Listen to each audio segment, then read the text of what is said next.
حافظ نور زمان سیفی کے والد محترم کے ایصال ثواب کے لیے عظیم الشان کل شریف و دعائیہ اجتماع۔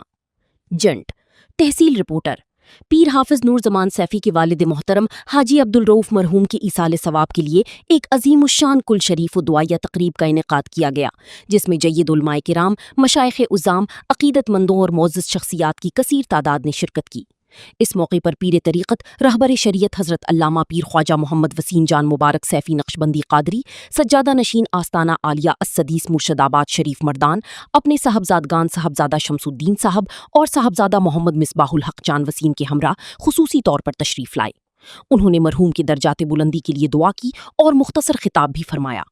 تقریب میں تلاوت کلام پاک اور نعت رسول مقبول صلی اللہ علیہ وسلم کی سعادت حافظ ملک محمد صابر اعوان نے حاصل کی، جبکہ خطاب علامہ اللہ بخش چشتی نے اپنے بیان میں مرحوم کی دینی اور سماجی خدمات کو خراج عقیدت پیش کیا۔ دعائیہ تقریب کی سرپرستی صاحبزادہ محمد ذوالقرنین زمان سیفی اور صاحبزادہ محمد سکندر زمان سیفی نے کی۔